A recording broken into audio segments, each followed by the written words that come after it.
Hi everyone, welcome to another video. If you're new here, my name is Jen and I am a mom of 3.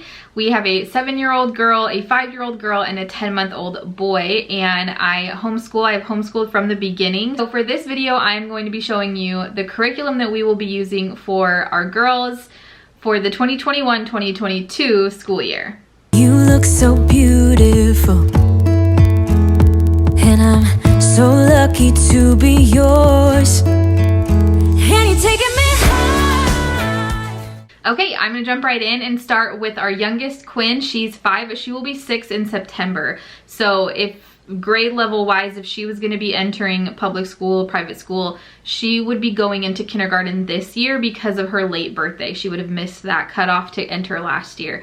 But this whole last year, I've been working with her a lot, and she's almost completely done with her math and reading kindergarten programs that we've done, and she is loving it. So we're gonna continue with that same thing. Now she's gonna be 6, and so all of the research suggests that play, unstructured free time, and just kind of like games and family time and reading as much as we can to her are the most important things. So that's like 85 to 90% of what her homeschool year will look like next year is all of that unstructured play, creativity, and spending time together. But there are 3.5, I guess you could say, different curriculums that she will be doing, 2 of which we've done this whole past year, and she's loved and thrived with them both and wants to continue doing them. So we are gonna do that. The first is reading, and we are using readingeggs.com. You can just do, it's like, if you've heard of ABC Mouse, it's a similar concept, but I like this a lot better. Bailey basically taught herself to read using this program. Starting at about 3 years old is when we started the girls on it, and we will be starting River on it as well when he's 3. But they also have these workbooks, which is super cool because they coincide with the online lessons. So you do an online lesson, there are 4 workbook pages that go along with what you learned. You can have them do the online lesson on Mondays and then do 1 workbook page a day for a week-long thing. Quinn is able to do 2 a day, 2 worksheets a day, so it takes us like 3 days to get through 1 whole lesson. And then next year, I don't know if we'll continue that 2 worksheets a day, or if she'll be able or wanting to do all 4, we'll see as she gets more confident in like writing and stuff like that. But that is the plan. We'll probably start with 2, and that is what she'll be using for reading. Then with the subscription to Reading Eggs comes math seeds as well. And so that's what she will be using for math. And we have the first grade workbook. Like I mentioned, she's just finishing up the kindergarten one. She'll have that finished mid-June, right before we go on our longest break of the year, which will be a 6-week break. So, but it's really fun because it's just super colorful, game-based, and she really loves it. Both of our girls love it. The next curriculum that she's going to be doing, which is the first year she's going to be doing this, is handwriting. I pretty much like to wait until they're at least 6 years old to start any kind of formal handwriting, just to let their hands and bones develop as much as possible. And then even then I start a very gentle approach, and this is the perfect book for that. This is what Bailey has been using, and this is what Quinn's gonna use as well. So it's a Getty Dubé Italic. This is book A, and it's very, very basic. So let's see here. So for example, she will be doing lowercase l. She would trace the L's, write the word lamb. She could color the lamb in if she wants, and then she would write her best letter L inside this box, and that's 1 page. So that might take her like 5 minutes to do. So you can see it's very, very gentle and easy, and hopefully she will thrive with that. I'm sure she will. And then the other one, it's not, I say 3.5 because it's not really like a curriculum, it's more of a fun thing, but it's critical thinking, and it's these mind benders. And this is the level 1, which is grades pre-K to K. So I got her the lowest level, and it's really fun because they just fill in the squares. So you read the directions, fill in the squares with yeses or nos, depending on what the description says, and you try to figure out each of the puzzles, and that is it. So a little intro to critical thinking, deductive thinking skills for her. And that's it. That's all she's going to be doing. We do have family subjects that I'm going to show you at the end of the video, and she usually chooses to participate in those. She's not required to, but she usually does just because they're fun. But that's her specific curriculum. Okay, now moving on to Bailey, and she will be turning 8 in July. She's gonna be going into the 3rd grade, if we put a grade to it. She does anywhere from 3rd to 5th grade work, depending on what subject we're talking about. So the first thing she's gonna be doing is also handwriting, the Getty Dubé Italic Handwriting, Book C, and obviously because it's Book C, it's definitely a little bit more involved than the other one, but I'm excited about this one because it also introduces cursive. So she will be getting an intro to cursive this year, which she's really excited about. She kind of already has started to figure out cursive letters on her own, and I've shown her a chart, like pulled it up on Google of the cursive letters, and she kind of practices writing them. So she already has like a little bit of an idea, but she will get to actually really work on those, which is super nice.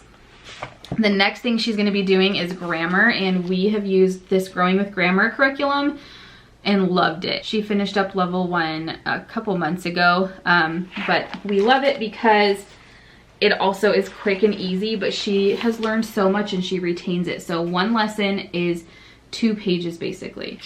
The first page there, and then on the back side of the worksheet is the second page.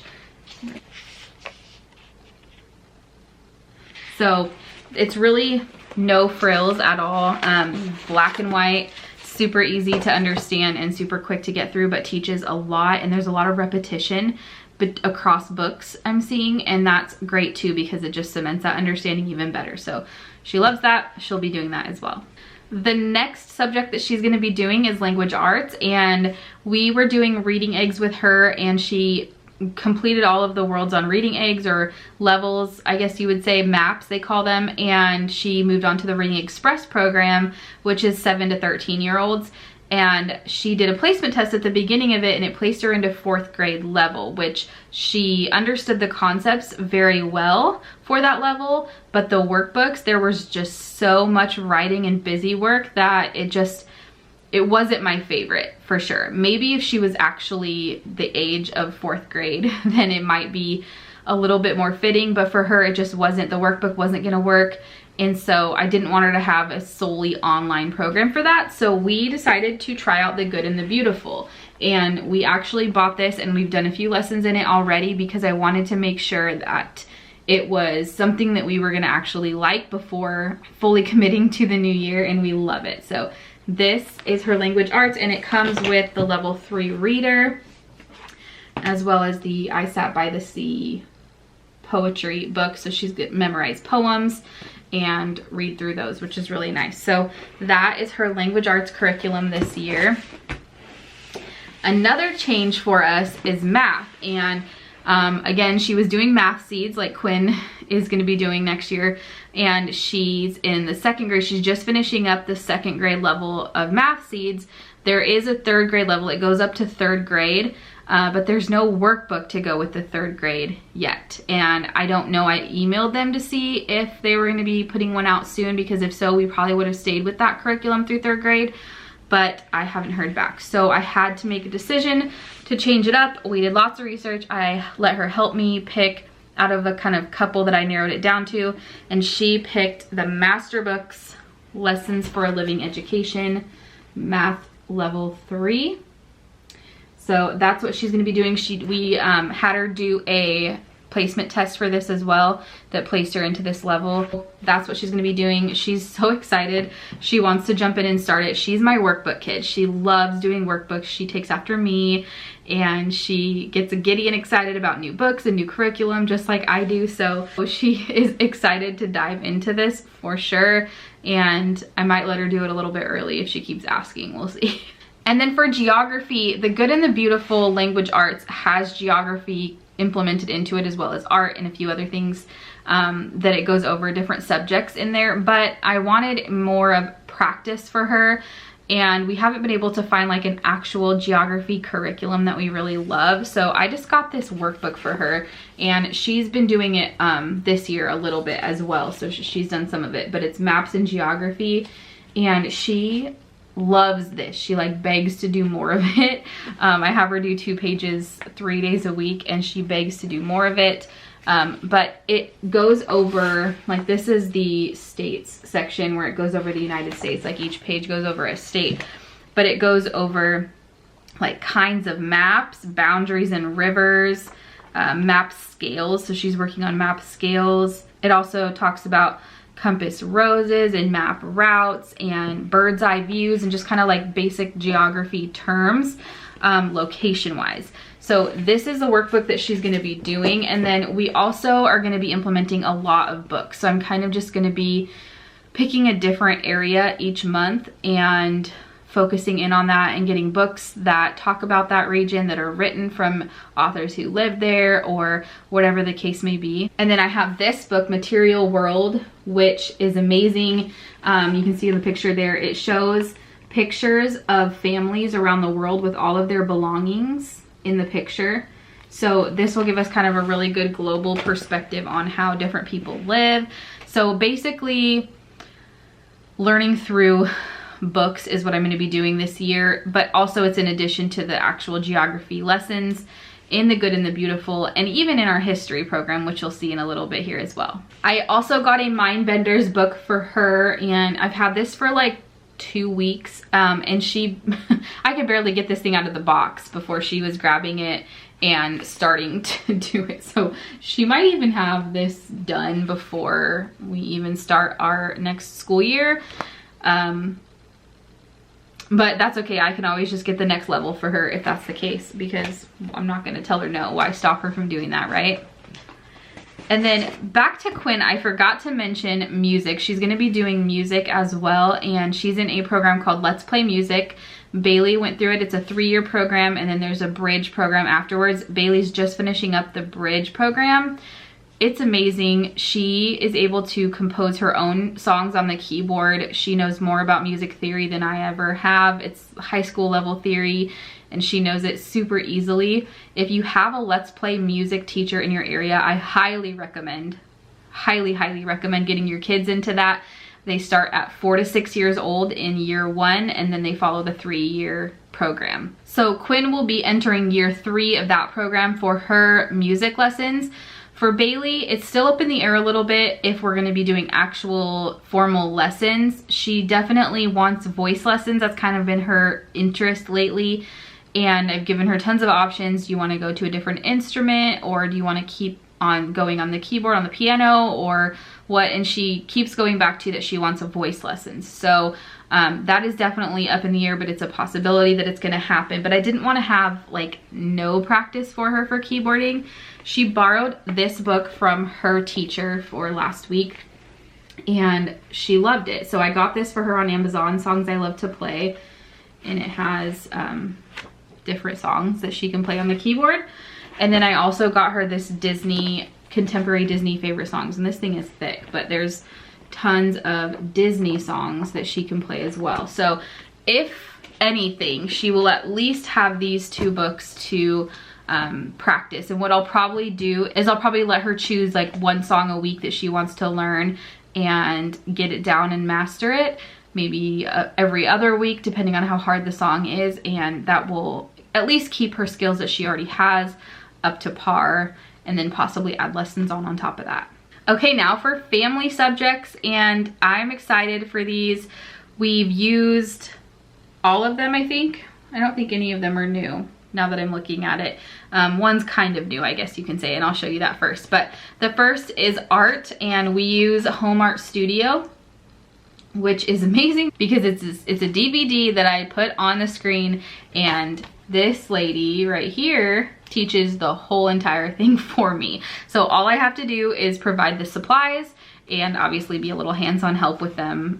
But she teaches all the concepts and walks you through all of the projects, which is great for me because I definitely that's not my strong suit. Let's just say that. And then this is the one kind of new thing that I was talking about that I got. I got these from The Good and the Beautiful. They're the drawing, easy drawing basically, and it walks you step by step. So this one is the trees one, and I'll show you this because the other ones are still sealed. But it takes you from step by step, basically drawing different kinds of trees, and there's 100 different kinds of trees.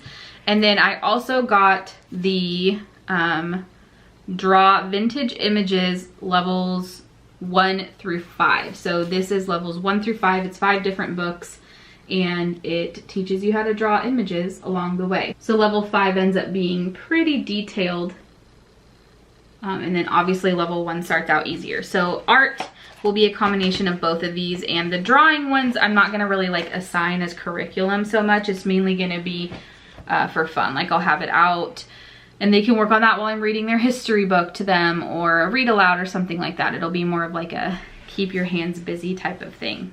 The next curriculum that we do as a family is Spanish, and we love this Spanish box. This is Hola Amigo, and we love this. They send us a box every month. This one is La Primavera, which is the spring, so it's all about seasons, and it comes with a read packet, which has obviously books that you read.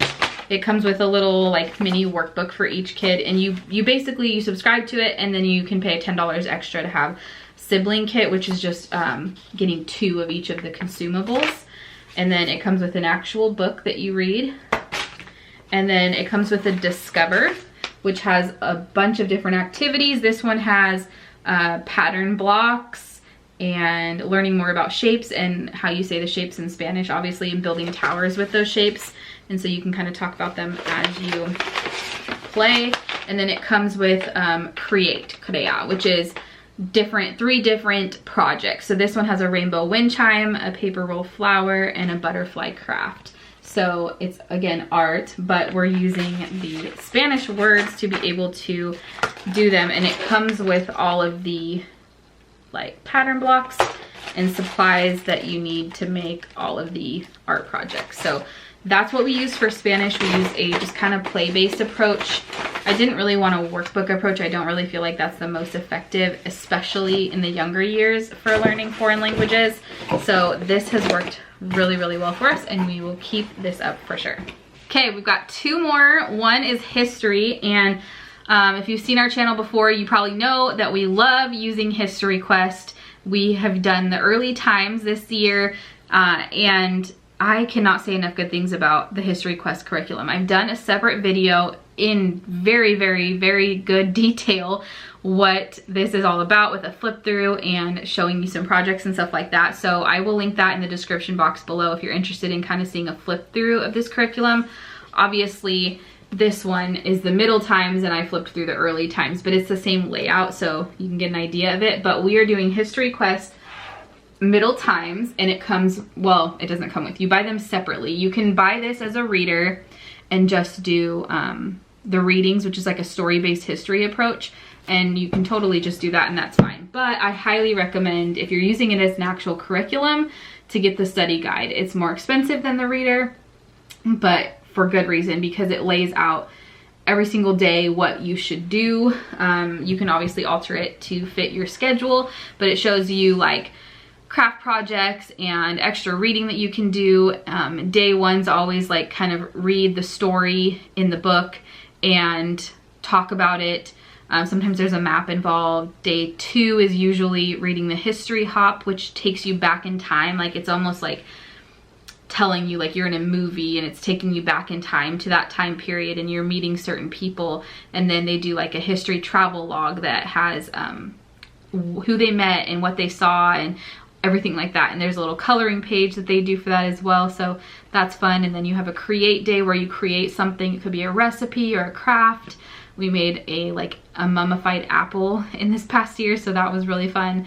And a ziggurat out of boxes and just all kinds of fun stuff. So we love History Quest, and we will be continuing that for middle times for the next school year. And then last is science. And we have used the good and the beautiful for science from the beginning, and we love it, so there's no reason to change. We are actually going to be repeating 2 of the units we've done already, one of which we only did like halfway because then we had a baby and life changed pretty drastically. So botany is the one that we've done about halfway, but we are going to start it over next spring. So in the spring of 2022 is when we'll be doing the botany unit. But we're gonna start with the safety unit, which we did 2 years ago, I want to say. They were much younger, and Bailey kind of remembers bits and pieces from it, but Quinn doesn't remember anything from it. She doesn't remember doing it, so I figured that's a good one to do now again when they're both old enough to really get it and kind of make our escape plans for fire and earthquakes and get our emergency kit ready and all that stuff. So that's the one we're going to start with. And then in between, we're going to be doing arthropods, insects, spiders, and crustaceans. And I also got the board game Bug Bingo, which I don't have with me, but we've already played it a few times, and that will be good to play with this to kind of reinforce those bug names and learn more about them. So that is the science that we will be doing. We might do one more unit depending on how quickly we get through these. The safety unit's pretty short, so there's a good chance we're going to be adding another one in there in between arthropods and the botany one, but we'll see. I'm hoping that the meteorology one comes back in stock so I can snag that one, and then we'll stick that one in there as well if we have time. But that is it for today's video. That is our 2021-2022 curriculum, and I'm super excited for this year. This will be the first year that Bailey is officially homeschooled, meaning our state doesn't require you to declare that they're homeschooled until they're 8 years old. So this will be the first year that we are declaring that we are homeschooling, and we'll have to do like an annual test or submit like a checklist or portfolio. There's a bunch of different ways we can satisfy that requirement. More to come later on that, but I hope you guys enjoyed this. I hope you got some good ideas. Let me know down in the comments if you did. Make sure you click the thumbs up. It's a free and easy way to support my channel, and it really does help bring attention to my channel. Click subscribe if you aren't already. But for now, remember to stay humble, be kind, and I will see you next time.